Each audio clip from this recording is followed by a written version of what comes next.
Boa tarde, internauta. Estamos de volta ao programa Meu Direito aqui no Portal VIP Social. Hoje contamos com a presença do Dr. Marcos José Catani, advogado da nossa região. Boa tarde, Dr. Catani. Boa tarde, Sávio. Uma grande honra, uma satisfação estar participando do teu programa, dessa bela iniciativa do Portal VIP Social. Dr. Catani, o senhor que atua na área do direito penal, dentre outros, saberia nos informar qual o motivo do crescente aumento dessa violência, de repente nos dar uma solução para esse crescente aumento da violência? Difícil dar a solução. A origem disso, sabe, todo mundo sabe. A mídia talvez esconda um pouco isso. É a desigualdade social, isso é o fator preponderante e o mais preponderante, para não dizer, ousava dizer que é o único fator disso. E a solução é o inverso. Essa desigualdade social é que causa a violência. As pessoas não nascem ruins, as pessoas se tornam ruins. E tudo isso, as pessoas, todo mundo convive com isso e sabe que a solução é o inverso. Tá certo? Na verdade, então o senhor caracteriza como a desigualdade social hoje o maior responsável pelo aumento da violência. Mas eu não tenho a menor dúvida disso, e quem trabalha no direito, como eu faço isso há 25 anos, e quase todo ele voltado ao direito penal, você vê a evolução proporcional, a evolução da criminalidade proporcional ao aumento dessa desigualdade social. Doutor Catani, costumeiramente vemos em telejornais, em sites, em jornais, que existe tramitando projetos para o aumento das penas e eliminação dos benefícios. O senhor não vê isso como um pouco uma solução? Sabe, não é só uma convicção minha. Quem trabalha diretamente com isso, juízes, promotores, a grande parte deles há de convir que, na melhor das hipóteses, você vai adiar o problema. Cito um exemplo, a recente lei de tráfico de drogas, ela exacerbou a pena. Ela aumentou, criou obstáculos para que o indivíduo seja devolvido à sociedade. E o que nós vemos foi exatamente o contrário. O crime de tráfico de drogas aumentou muito mais. Ou seja, não há por quem vai cometer crime um cálculo de pena. Ele faz conta para sair, não para entrar. A questão é que nós temos que fazer a diferença. Se há opção hoje, se o Estado cria opção para que o indivíduo não retorne à marginalidade, não comece a marginalidade. Muitas vezes o indivíduo, como já disse, não nasce ruim. Ele se torna ruim pelo meio e pelas condições que são oferecidas. E nós sabemos hoje, isso não é mistério para ninguém, que isso vai acontecer. O aumentar apenas, o tirar benefícios, na melhor das hipóteses, eu não acredito nisso, ele vai ser uma medida paliativa. Ele, na pior das hipóteses, vai adiar o problema, até porque estatisticamente entra mais gente para ser presa do que sai gente da cadeia. E a impunidade? A impunidade o senhor não considera isso um fator também do aumento da violência? Sabe, eu acredito que a impunidade das pessoas que estão gerindo o direito público do Brasil, deputados, políticos, administradores públicos, a impunidade efetivamente alcança. Não se vê punição a essas pessoas, não se vê retroagir, não retornar o dinheiro que essas pessoas desviam. Agora, a punição às pessoas que cometem crimes menores, e aqui são os crimes comuns, digamos assim, são punidas. Talvez a estrutura do Estado não permita que a punição ela se prorrogue, porque muitas vezes se diz o seguinte: o indivíduo é condenado a 10 anos de prisão, ele vai cumprir uma parte disso. Ela é uma meia-verdade. Ele cumpre parte disso recluso, mas a lei estabelece que ele cumpra o restante dessa pena de uma forma controlada pelo Estado, e o Estado não tem como fazer esse controle. O indivíduo que é condenado a um regime fechado, ele progride a um regime semiaberto, ele progride a um regime aberto. A lei estabelecia que o indivíduo condenado a regime aberto dormisse num local destinado a isso, vinculado pelo Estado. O que acontece? Não existe hoje casa de albergado, não existe local para que seja cumprido. O indivíduo é mandado para casa. E ainda que seja mandado para casa, que o juiz estabeleça as condições para que ele permaneça em casa, não há fiscalização. Então essa falta de estrutura do Estado acaba gerando uma suposta impunidade. Na verdade, a punição existe. O nosso Estado aqui é um dos estados mais conservadores e que tem um sistema muito mais, ele trata com muito mais gravidade e severidade os crimes praticados. A legislação hoje impõe, a legislação hoje nacional impõe algumas condições para que o indivíduo tenha a liberdade provisória. Algumas delas invocadas pelo nosso tribunal aqui não estão previstas. Por exemplo, não há óbice na lei para que o indivíduo que pratique um roubo, ou seja, mediante violência ou grave ameaça, receba a liberdade provisória. É extremamente raro, difícil que os nossos juízes e o nosso tribunal conceda ou revogue uma prisão preventiva ou conceda a liberdade provisória para um crime dessa natureza.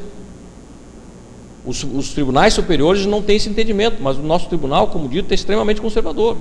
O problema é que a legislação, ela não é que ela deixa brecha, ela possibilita que o indivíduo, o sistema hoje, o sistema legal do Brasil, digamos assim, ele é da não culpabilidade e da presunção de inocência. Ou seja, o indivíduo só é considerado culpado após o trânsito julgado.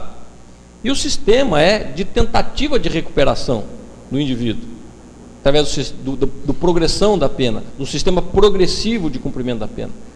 A estrutura do Estado, a estrutura oferecida ao judiciário, e aí vamos, muitas vezes os juízes eles são muito cobrados desse sentido, o juiz aplica a lei.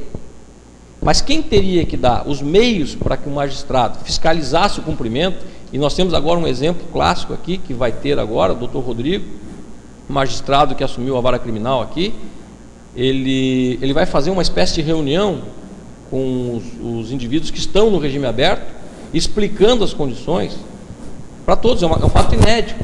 Na verdade, há a intenção, há a boa vontade do Poder Judiciário e de qualquer forma, mas a estrutura do Estado para isso é altamente deficiente. E aí causa essa falsa impressão às pessoas de impunibilidade. Mudar a lei, aumentar e tirar benefícios, só vai aumentar o problema, não vai resolver o problema, muito embora seja isso uma satisfação imediata à sociedade. Já não tem lugar para botar preso, os presídios que foram inaugurados já estão totalmente superlotados, ou seja, nós estamos correndo atrás do rabo. É exatamente o que está acontecendo hoje no sistema hoje vinculado ao sistema penal. E além de tudo, desculpa te interromper, não tem polícia na rua. Doutor Catani, muitos cidadãos criticam às vezes a função do advogado de defender alguns clientes em certos tipos de crimes. Mas talvez eles não saibam da obrigatoriedade de um advogado ter que defender nesses processos, até pela nulidade processual. Queria que o senhor falasse um pouco disso, até porque às vezes o advogado criminalista é meio mal visto na sociedade. Aquele advogado defendeu tal ladrão, aquele advogado defendeu tal estuprador. Queria que o senhor falasse um pouco disso, como é a obrigação do processual do advogado. Sabe, eu particularmente nunca recebi nenhum tipo de manifestação mais ofensiva quanto a isso. Até porque ao desempenho do advogado nesta função, com ética e com lealdade, ele pode trazer, de repente, não a bons olhos para as vítimas, para as pessoas. Mas quando o advogado tem um comportamento ético e leal, eu não vejo como a sociedade, de uma certa forma, recrimine. Até porque é errado dizer o advogado tirou da cadeia. O advogado não tira ninguém da cadeia. O advogado pede, o advogado utiliza o meio legal. E cabe ao magistrado avaliar se o pedido do advogado tem alguma pertinência e se a prisão desse indivíduo ele tem amparo legal para ser mantido. Então o juiz é quem efetivamente decide sobre a liberdade ou não de uma pessoa. O fato de alguns crimes serem mais graves não quer dizer que o advogado concorde, que o advogado apoie o comportamento. É como você mesmo disse, hoje o indivíduo não pode ser processado sem assistência de um advogado.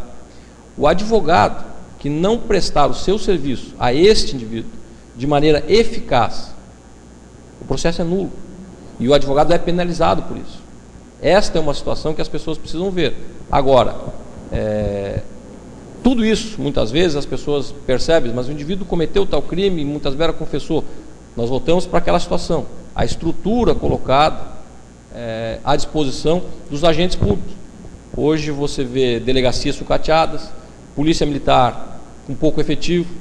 Há uma situação aqui na cidade, e isso me foi comentado, eu não aferi, mas parece ser verdade, que hoje nós temos viaturas novas na cidade e não tem policial para dirigir. Esta é uma situação. Então, a culpa disso começa lá atrás. A solução é aquela que eu te disse. Qualquer outra medida paliativa, aumentar a pena, na melhor das hipóteses, que eu não acredito, vai adiar o problema. Sem contar que nós vamos criar um outro problema. Aonde é que você vai colocar todo esse pessoal? Que hoje existem... eu não tenho essa informação, mas me surpreendeu muitas vezes que tem mais mandados de prisão a ser cumprido do que efetivamente gente presa. Se não é isso, é muito perto disso. Bastante gente. E é uma situação bem complexa. Isso demonstra essa falta de estrutura, não do Poder Judiciário. O Poder Judiciário hoje sofre com isso, mas se adapta.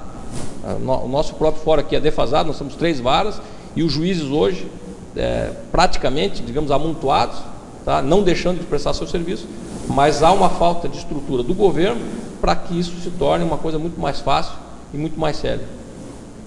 Doutor Catani, muito obrigado pelas suas informações. Tenho certeza que o nosso internauta vai aproveitá-las bastante. Queria que o senhor deixasse um recado para o internauta, até telefone de contato, como a gente pode encontrar o teu escritório, quem quiser mais informações. Eu tenho escritório na cidade de Tijucas e na cidade de Balneário, e deixo aqui de deixar o telefone no ar, até porque nós temos uma restrição ética, e eu acho que todos deveriam ter isso. Espero ter dado alguma contribuição. A simples opinião de um advogado que atua, como disse, há 22 anos. Vejo esse aumento de criminalidade como uma situação muito preocupante, porque eu já fui vítima de violência, os advogados do escritório já foram vítimas de violência, eu tenho filhos e não durmo enquanto eles não chegam em casa, mas nós temos que saber exatamente qual é a origem e qual é a solução. Há interesse de ocultar a solução para isso, porque isso importa numa situação muito diferente. É mais fácil colocar a culpa numa situação quando efetivamente pode até amenizar. Acho que nós estamos hoje numa situação que as leis precisam ser atualizadas, mas nós criarmos um estado de parada à masmorra, que o indivíduo entre na cadeia e não saia mais, que não se dê a oportunidade de um indivíduo retornar ao convívio da sociedade recuperado, que é uma coisa que não existe, muito embora haja esforço, não existe, não vai ser a solução. Nós precisamos ter consciência de que a solução para o problema da criminalidade, ele é totalmente proporcional à própria origem dela. Muito obrigado, doutor Catani. Obrigado, internautas. Deixamos o recado que na próxima quarta-feira, às 17h30, temos um convidado, doutor Jean Calem Bastos Belém, vem falar sobre um pouco de direitos reais, mais especificamente direitos de propriedade, posse, ação de usucapião. Uma boa tarde.